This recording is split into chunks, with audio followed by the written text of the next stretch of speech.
Hello YouTube, this is Arceus13 again.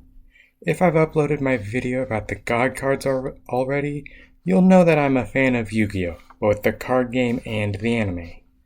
And I've been searching through my hundreds of cards lately, and I noticed something. Well, okay, I've known it for a long time, but I still saw it.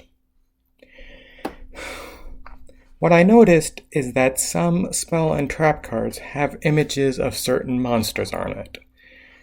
Now okay, cards like Dark Magic Attack, like Burst Dream of Destruction and Clay Charge have the monsters they were made for on them. But that is not what I'm talking about. I'm talking about cards that are in no way related to a specific monster having that monster on them. I've located a few such cases from my personal collection. A quick note before I begin, I want to clarify something. If a card has a monster on it that is a valid target for the effect, but that monster specifically is not a part of its effect, then it can fit here. What do I mean? Take my first example, Dark Factory of Mass Production. As you can clearly see, there are a bunch of Moki on the assembly line. And while they are normal monsters and therefore subject to Dark Factory of Mass Production's effect, the card's effect is not just for Moki. It's for any normal monster. Another card is Chaos Seed. The warrior featured front and center is Blackluster Soldier, Envoy of the Beginning, albeit slightly modified. But in the light behind him is Chaos Emperor Dragon, Envoy of the End. Given these two monsters' summoning conditions and effects, I feel that these two are good models for this card. And along a similar vein, we have the card Exchange of Night and Day, featuring Gaia the Midnight Sun and Gaia the Polar Night. With the effect of the card, it does work best for these two specific monsters, but any other valid monsters will work. Now we have one of my particular favorites, a trap card named Fake Trap. You may not know this card or the monster on it, Goblin Calligrapher. Fake Trap only appeared in 3 card sets in 2002, 2003, and 2004, and Goblin Calligrapher was only in 2 sets, in 2004 and 2006. But what I like most about this is that the description on Calligrapher say that he's, quote, a goblin who devotes himself to mastering perfect calligraphy of the word false. He gives his all to each stroke, end quote. Since the sets in Japan probably weren't released at the same time as in America, I don't know which one came first, the trap or the monster. But either way, I like the consistency between the two cards. Okay, here's another Moki with human wave tactics. Actually, there's at least 15 of them.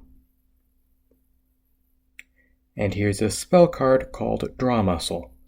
It features the figure of Battle Warrior and the card form of Giant Soldier of Stone. I like seeing cards on cards. The spell Ritual Cage has Elemental Mistress Doriado trapped inside it. Why do you gotta be so mean to her? This trap card, Monster Reborn, features 2 monsters, Skull Servant and Skulldog Marin. I think the funniest part of this image is your realization that the bone in the dog's mouth was taken from Skull Servant's leg. Taking a trip over to the field of Harpies' hunting ground, it appears that the Harpies have a new prey, the Ojama Trio. I can't tell if the Harpies are actually hunting the Ojamas or if they just got annoyed by them. Either one works for me. Feast of the Wild level 5. It appears that Lava Battle Guard and Swamp Battle Guard are celebrating with a bonfire. I don't know what they're feasting on, but I'm glad it's not me.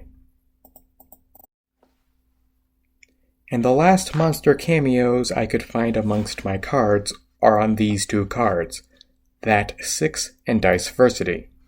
That 6 has 3 different things on it. Terror King Archfiend, Dangerous Machine Type 6, which is a spell card, and Snipe Hunter. I love the design of this card, and the pattern really fits with the card's effects. That 6's effect basically says that during a dice roll, you can make any odd result be treated as a 6, and you can make any even result a 1. How this result works with the other 3 cards is interesting.